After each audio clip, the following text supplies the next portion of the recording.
Good morning, we're here at Hull Doggers Cafe on Springbank and it's a fabulous place to be. We'll get a few little shots of it, but it's a place where the profit goes towards helping the homeless, giving them food, etc.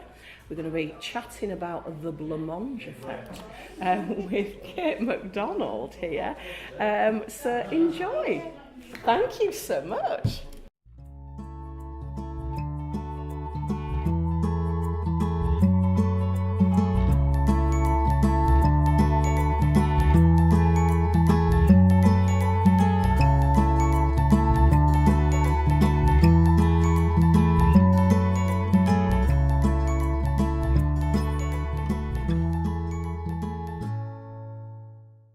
So, Kate, I've met you before, but a long time ago, and you do the Hull and East Yorkshire TimeBank.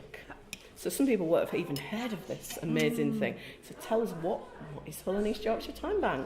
What is it? Well, basically, time banking is a mechanism. So it's a mechanism of exchange. So if we're thinking, generally we think when we do things for each other, or we buy stuff using money. So with this, the currency is time, hence time bank.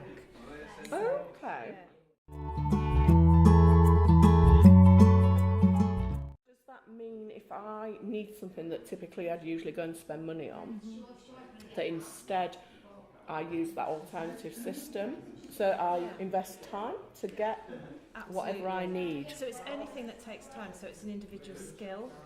Or doing something for someone else, like picking up some shopping. So it could be learning a language, it could be digging a flower bed, it could be mending a washing machine, or having some shelves put up, or it's infinite. And so if I go and share my skill of maybe, I'm pretty good at writing letters, and I'm really good at, just because some of the work I've done over the years, I'm pretty good if someone's struggling, maybe they owe a bit of money or something, I'm pretty good at writing those letters. So if I offered to do that with somebody, go through maybe things they've put aside and been putting off responding to, and I give them an hour of my time for that, how does that work then? So then I've got an hour that goes in my bank. So they pay you an hour credit. Okay. So that goes into your bank account, which is like an online system. So it's called Time and Talents, and you have your own profile. So you have an area that you can say something about yourself, have your photo, and then you can actually upload your offers and requests. So nice. And as a member, you can browse all these hundreds of offers and requests. And is there a facility where I can type in what I'm looking for? Yeah. So it's I've given my patience and time, helped someone write some letters, alleviate a bit of stress maybe for them, and then I want to learn to play the piano. So is that how it works? So then I look at my little, I want to say bank statement, I can see that I've given that many hours. So I've done 6 hours, so then I can have 6 hours piano tuition, is that right? Or if that person's available to do that. So the key point around this is, unlike if you just say you're engaging with a traditional business sort of transaction, this is more like a friend or a neighbour doing a favour. So we do have someone who teaches piano on the TimeBank, but it's if they're available to do that, and they might offer you a couple of lessons and then give you a discount or, that's or something lovely. like that. That's but it's nice. literally as people are available. So you don't swap with the same person? You swap. Sometimes people do when they build relationships, but no. So you bank your time and then you look into the system for other things. That's brilliant. Lovely. It is, and it's really starting to work now. And I hear all the time about different things that are different exchanges that are going on.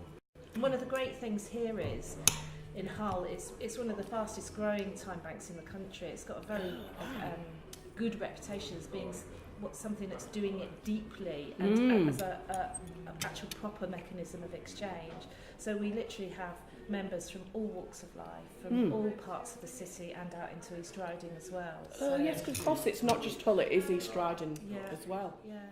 Wow. So it sounds like there's a broad amount of exchanges going on. What's some of the quirkier ones? Well, I was delighted about this one. Sadly, this is a personal one because this is the other thing. I'm also a member of the TimeBank as well. We're all members. We're all equal because this is the thing. Everyone's hour is equal. So my grandfather died at 101 recently, Wow. and I've inherited his bagpipes. Oh, I'm sorry to hear he's passed away, but what a Yeah. lovely reminder of him. I know, and I've always wanted to learn bagpipes. Yes. So I didn't know if there was anyone out there that Yeah. could do it. But, So please tell me you asked on the TimeBank. I did. And it took about 2 hours, and I've got someone who's... No. Yeah, they're not currently on the TimeBank, but they're going to join to enable me to have lessons. So it's through Just- a TimeBank member. So that's wonderful. bagpipe lessons. Who would have thought? And like in 2 hours, Yeah, I've now got exactly. bagpipe lessons. It's literally so broad. And it's practical help as well. So Yes. if you know, needing someone to do some heavy lifting, or it's literally anything. It's Wow. huge, the range of things. Amazing. Yeah. It's proving popular. Yeah, we've got over 600 members, and it's organisations as well as individuals. So, Okay. Yeah. So again, looking at what we do is map assets. So we map interests, we map skills, Yeah. we map offers of support. Yeah. You know, so anything where time, it can be measured in time. So that could be Okay. even a room space as well. So Yes, of you know, course, room hire. Yeah. 1 hour room hire. Yeah. That's fabulous. So Yeah. there's other time banks around the UK. We're one of them, but we're Yeah. a flagship one. Is that what you said? Well, I think just because it's across the whole population, you have time banks that maybe work with particular communities of interest, so maybe older people or people who have mental health problems.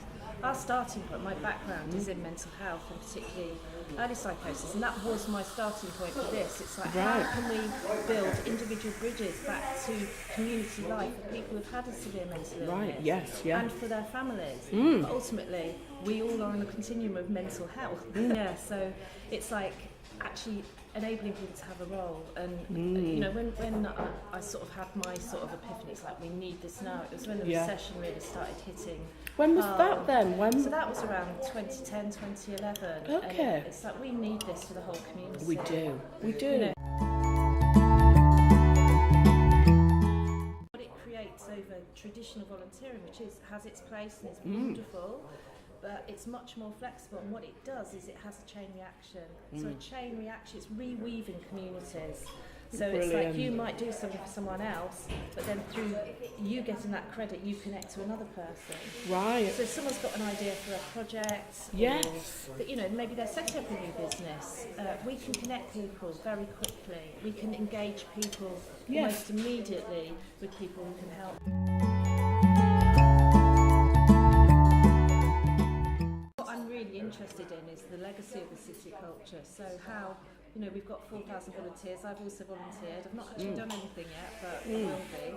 But it's, you know, how these activated people have been inspired by all the things they've seen, maybe training that they've had. So rather than just signpost to more traditional volunteering opportunities, maybe they've got an idea of setting up their own business. Yes. So Maybe they've that's linked where up with this other can help. people that they're really enjoying being around. So we talk about making your own opportunities. Don't ask permission. Just Go do it. for it. Go for it. Yeah. We hear you loud and clear on the full Hullish breakfast there, because myself and Courtney, we were just musing, you know, over having a little breakfast shirt, and alas, you know, we don't have the skills, but let's just try it. Let's do it. Let's learn as we go, and let's share our learning. You know, maybe the first episode didn't have great audio, but that's part of learning. That's part of trying something, thinking, ooh, that needs brushing up. But I think if you wait until everything's perfect, you might never do it. Absolutely. I think sometimes you just dive in and just notice the learning journey, share it, be transparent, inspire others.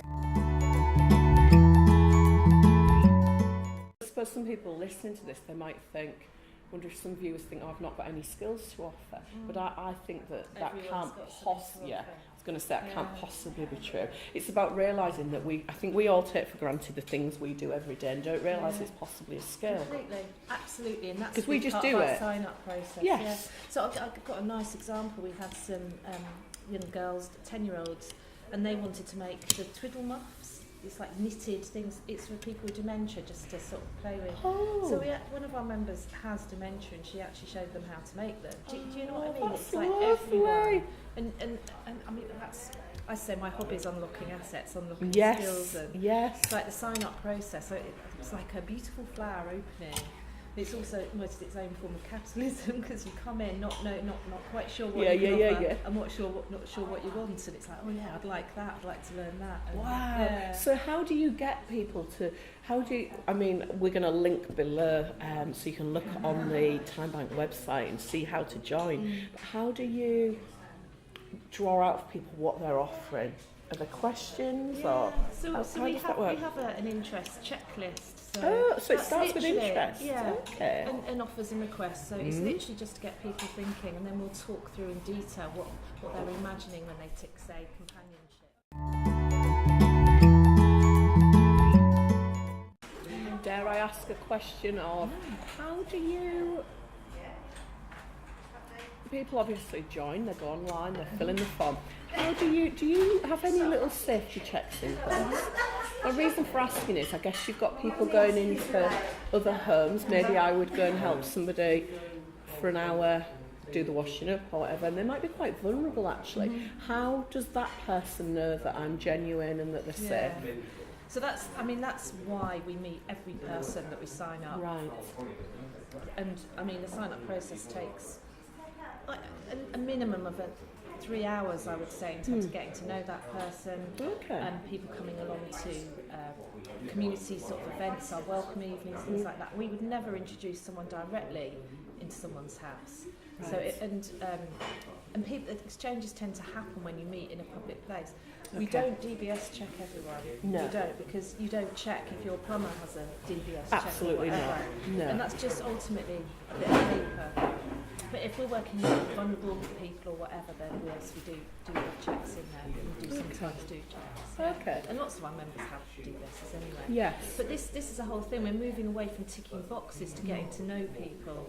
That's a crucial thing. And we That's do very actually good. get references for members as Oh, well. right. So, So what kind of references do you seek? Is it a personal reference, or who would I need to provide a reference? well, it's someone from? who can actually vouch for the sorts of offers and requests that you're saying that you can do.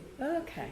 Yeah. So they know me well enough to know Yeah. that's genuine. So if you say, I'm really good at wallpapering, and they say, really She's knows- terrible. I've seen it. It was awful. She put it on. She put it Yeah. on a cross instead of. Please tell me about the blancmange effect. I guess this just came to me. It's like sort of frustration in a sense around how there's so many people doing good things. Yeah, I'd agree with that. Organisations, individuals, activists, just or people just doing things for. And you know, there's no judgment on how big or small it is. It's just like a blancmange, and we talk about the kind of system we've got, this neoliberal system, trickle-down economics, all of that we clearly know is not working for the majority.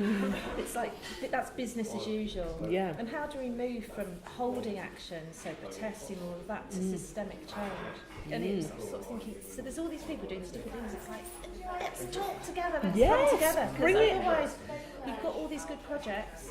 And this is a big issue with funding and that. You have a project and then the funding ends and it disappears. So how can we keep that going? Yes. But it's like all of these different things that are all doing great stuff, but it's like pinging a blancmange. So you just go, the blancmange goes, and then it settles back into where it was, maybe in a slightly different shape. Yeah.